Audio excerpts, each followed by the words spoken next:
Hello friends, हर किसी का सपना होता है केदारनाथ जाकर भोले बाबा के दर्शन करना, लेकिन उन्हें बहुत सारे डाउट होते हैं। तो फ्रेंड्स, आज मैं इस वीडियो में केदारनाथ से रिलेटेड हर छोटी बड़ी जानकारी बहुत ही अच्छे तरीके से देने वाला हूं, जिससे आप कभी भी केदारनाथ जाए तो कोई दिक्कत ना हो। तो फ्रेंड्स, हम आपके लिए जानकारी लेने के लिए हम केदारनाथ जाने की तैयारी में लग गए। फ्रेंड्स, हमारा प्लान रैंडम बना, तो हमने सबसे पहले अपने दोस्त को बोला चलने को, क्योंकि वो एक बार पहले भी जा चुका था। तो फ्रेंड्स, हम उसके घर गए, जाकर उससे तैयार करवाया और फिर पैकिंग की।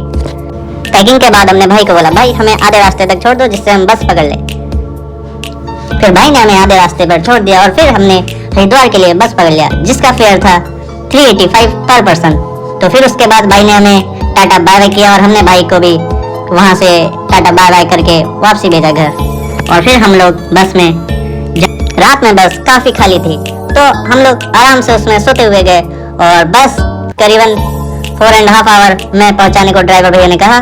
फिर भैया ने आधा रास्ता तय करने के बाद ढाबे पर रोका। फिर हमने वहाँ थोड़ा स्नैक्स लिया, चाय, ब्रेड और बिस्कुट के साथ। फिर उसके बाद नई मॉर्निंग हुई और फिर भैया ने हमें हरिद्वार पहुंचा दिया। फिर हरिद्वार पहुंचने के बाद हमने केदारनाथ जाने के लिए गाड़ी ली, जो केदारनाथ से सोमप्रयाग जाती है। यहाँ से सोमप्रयाग लगभग 220 किलोमीटर दूर था और भैया ने हमें बताया था 6 से 8 आवर्स लगेंगे। फिर उसके बाद हम लोग गाड़ी में बैठ गए और उसके बाद हम लोग केदारनाथ जाने के लिए निकल गए। फिर हमारे साथ साथ एक और ग्रुप था जो कि काफी अच्छा था। फिर हम आपस में बात करते हुए और दूसरे ग्रुप से बात करते हुए और भैया से भी बात करते हुए हम लोग आधा रास्ता तय कर लिया। हमने आधे रास्ते पहुंचने के बाद भैया ने हमें वहाँ की जगह के बारे में काफी कुछ बताया और फिर उसके बाद हम लोग एंजॉयमेंट करते हुए अपना सफर तय करने लगे। फिर इस सफर के लिए भैया ने हमें पर पर्सन 900 चार्ज किया था सोमप्रयाग के लिए। फिर उसके बाद हम लोग आधे रास्ते पहुंचे और आधे रास्ते पहुंचने के बाद हमें काफी अच्छे अच्छे व्यू देखने को मिले। और उसके बाद हमें एक ऐसी नदी मिली जहां से अच्छा खासा धुआं उठ रहा था। हमने उसे भी कैप्चर किया आप लोगों के लिए। और फिर उसके बाद हम लोग काफी पहाड़ी इलाकों में प्रवेश कर चुके। फिर उसके बाद हमने काफी अच्छे अच्छे नज़ारे देखे और उसके बाद हमने उन सब सारी चीजों को कैप्चर किया।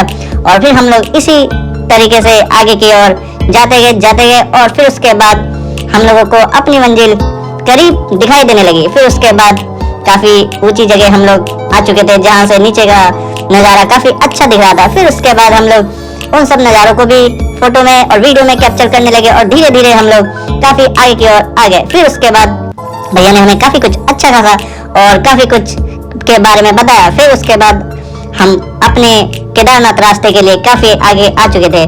आधे रास्ते के आने के बाद हम लोग काफी बोर हो चुके थे, क्योंकि हमने काफी समय और काफी ट्रेवल कर लिया था। कम से कम 5 घंटे हमने कवर कर लिए थे। और उसके बाद भैया ने एक जगह रोका और हमें उस जगह के बारे में बताने लगे, जो कि 2 नदी एक साथ कनेक्ट हो रही थी और एक नदी का कलर ग्रीन और दूसरे का येलो था। और फिर इन दोनों नदियों का नाम, एक का नाम अलकनंदा और दूसरे का नाम भागीरथी था।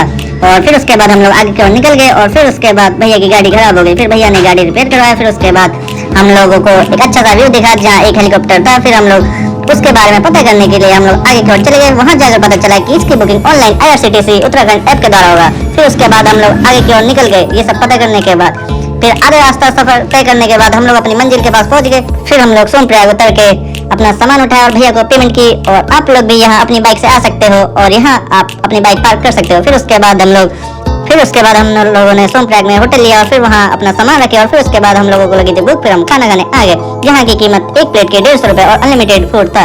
फिर उसके बाद हम लोगों ने थोड़ा फोटो शूट करवाया वहाँ के एरिया में। और फिर उसके बाद फिर हम लोग अपने कमरे में आ गए और आने के बाद वहाँ बारिश चालू हो गई, क्योंकि वहाँ का एनवायरनमेंट ऐसा है कि कभी भी बारिश कभी भी धूप हो सकता है। फिर उसके बाद हम लोग की नेक्स्ट मॉर्निंग हुई चाय के साथ।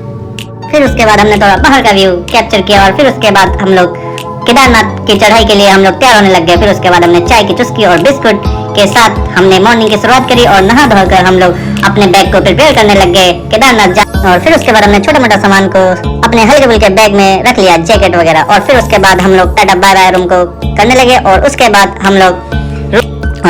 हमने बाबा का जयकारा लगाया और फिर रूम को लॉक किया और फिर बाहर की तरफ निकल गए।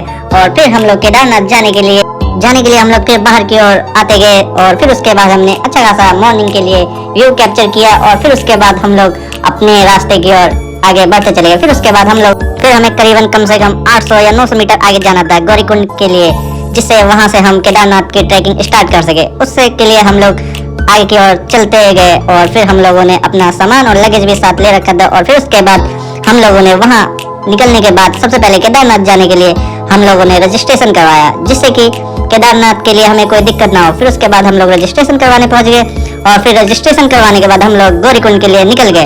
वहां से निकलने के बाद हम लोगों ने वहां फिर से एक गाड़ी ली, जिसकी कीमत 50 रुपीज पर पर्सन था। और फिर उसके बाद हम लोगों ने गाड़ी में बैठ गए और उसके बाद गौरीकुंड के लिए हम लोग निकल गए। और फिर वहां हमने फिर से गाड़ी का कैप्चर किया और उसके बाद हम लोग अपनी ट्रैकिंग स्टार्ट करने के लिए पहुंच गए। वहां से केदारनाथ 16 किलोमीटर था और फिर उसके बाद हम लोग केदारनाथ की ट्रैकिंग के लिए भैया ने हमें वहां छोड़ा और फिर उसके बाद हम लोग आगे की ओर निकल गए। फिर वहां से मेन गेट गौरीकुंड का, जो कि केदारनाथ के लिए जा रहा था, फिर हम लोग उसके अंदर जाकर फिर हम लोग वहां से हमने ट्रैकिंग स्टार्ट कर दिया। ट्रैकिंग स्टार्ट किया तो हमें काफी अच्छा नहीं लगा, क्योंकि वहां के रोडे और एरिया इतना गंदा था, हर जगह घोड़े के गोबर और पानी और पत्थर निकले हुए थे। फिर हम लोगों ने कैसे भी ट्रैकिंग स्टार्ट किया और धीरे धीरे हम लोग केदारनाथ बाबा के दरबार के लिए हम लोग चलने लगे।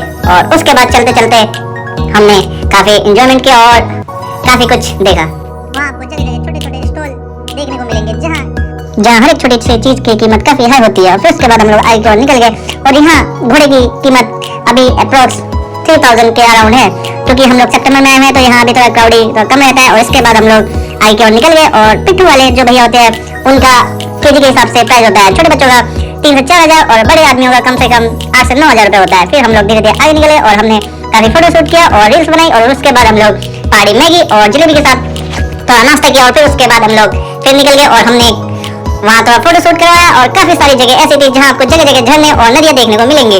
फिर उसके बाद हम लोग आगे की ओर चलने लगे और फिर उसके बाद हमें काफी अच्छी सुंदर सी नदी दिखी। फिर उसके बाद हम वहाँ फिर से रुके और हमने थोड़ा फोटो शूट किया और फिर उसके बाद हम लोगों ने काफी अच्छा व्यू देखा। और उसके बाद हम लोगों ने थोड़ा पानी वगैरह में ठंडे शीतल जल में हमने पैर धोया। फिर उसके बाद वहाँ की सिक्योरिटी हमें डांटने लगी, क्योंकि ये एरिया काफी डेंजर जोन है, यहाँ से काफी हादसे हुए हैं। फिर तभी हमने थोड़ा फोटो शूट किया और फिर उसके बाद हम लोग टाटा बाय बाय करके इस जगह के लिए फिर हम लोग आगे की ओर निकल गए। फिर लोग हम काफी आगे जाने के बाद हम लोगों को काफी अच्छा व्यू देखने को मिला और हम लोग काफी ऊंचाई के आने के बाद हमें सारे नीचे खाई दिख रही थी और ऊपर से हमें बादलों के अंदर आ चुके थे। और यहाँ आने के बाद हमें काफी अच्छा लग रहा था, क्योंकि हम काफी ऊंचाई पे आ चुके थे और यहाँ से हमें काफी नीचे दिखाई दे रहा था और हम लोग काफी बादलों के ऊपर थे। फिर हम लोग धीरे से आगे की ओर निकल गए अपने केदारनाथ बाबा के लिए और फिर हम लोगों को जगह जगह छोटे छोटे स्टॉल और बेस कैंप दिखे। और फिर उसके बाद लोगों का हालत खराब हो रहा था ऊपर चढ़ने में और साथ ही साथ हमारा भी, क्योंकि यहाँ की चढ़ाई बिल्कुल सीधे है। और यहाँ पहुंचने के बाद हम लोग आगे का बेस कैंप पहुंच गए, जहाँ के पिट्ठू वाले और घोड़े वाले यहीं आके यात्रियों को छोड़ देते। फिर उसके बाद हमने बेस कैंप लिया और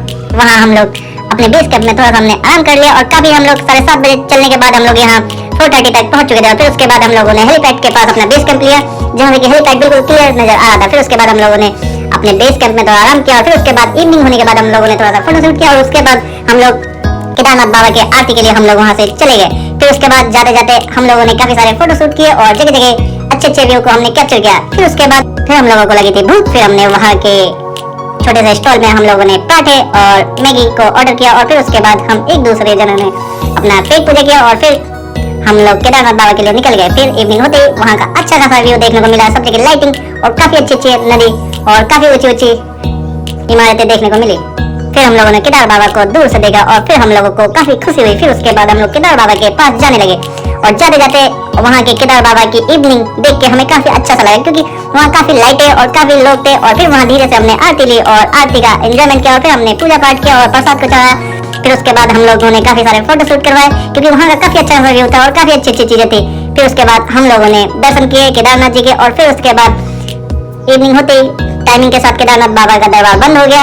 आरती की टाइम 6 से 7 बजे फिर उसका दरबार बंद हो जाता है। फिर उसके बाद हमें नेक्स्ट मॉर्निंग हमें हेलीकॉप्टर का व्यू देखने को मिला और फिर हम लोग हेलीकॉप्टर की आवाज से हम लोग उठ गए, क्योंकि हमारा बेस कैंप उसके जस्ट बगल में था 500 के मीटर में। फिर हम लोगों को काफी अच्छे व्यू देखने को मिले, काफी हिमालय पे हमें बर्फ देखने को मिला। फिर हम लोगों ने काफी अच्छे अच्छे व्यू को कैप्चर किया और फिर उसके बाद हम लोग रेडी हो गए, वहाँ से निकल गए भैरव बाबा के लिए।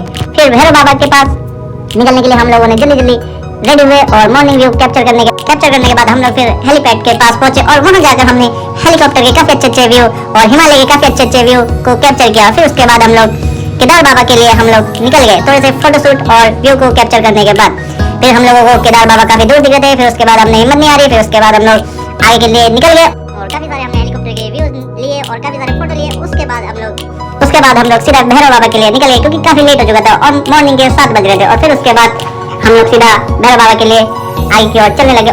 मॉर्निंग थी तो हम सबको काफी ठंड लग रही थी, क्योंकि मॉर्निंग का टाइम था और बर्फ काफी ज्यादा हिमालय पे दिख रहे थे। और काफी ज्यादा बर्फ होने के बाद हम लोगों को फिर भैरव बाबा के पास जाने के लिए हम लोग तैयार हो गए और उसके बाद हम लोग भैरव बाबा के पास आ गए। और फिर उसके बाद आने के बाद हम भैरव बाबा के लिए वहाँ से हमने तेल लिया और फिर भैरव बाबा के मंदिर में चले गए और फिर वहाँ हमने उनकी पूजा की और उसके बाद हम लोग भैरव बाबा के पास थोड़ा सा फोटोशूट और पूजा करने के बाद हम लोग फिर आई की और निकल गए। फिर उसके बाद हम लोगों को केदारनाथ बाबा काफी नीचे दिख रहे थे और उसके बाद भैरव बाबा थे और उसके बाद हम लोग काफी ऊंचाई पर हम लोग थे। फिर हम लोगों ने यहाँ थोड़ा फोटोशूट और थोड़ा ब्लॉगिंग की और फिर उसके बाद हम सबने हर हर महादेव बोल के वहाँ से काफी सारे फोटोशूट और काफी सारे अच्छे व्यू कैप्चर करने के बाद हम लोग फिर से केदार बाबा के पास आ गए और उसके बाद हम लोगों ने फिर से वहाँ मॉर्निंग में फोटोशूट किया क्योंकि हमारी रात में फोटोशूट और फोटो वगैरह अधूरे रह गए थे। फिर उसके बाद हम लोगों ने चंदन लगाया जिससे फोटो हमारी काफी अच्छी आए।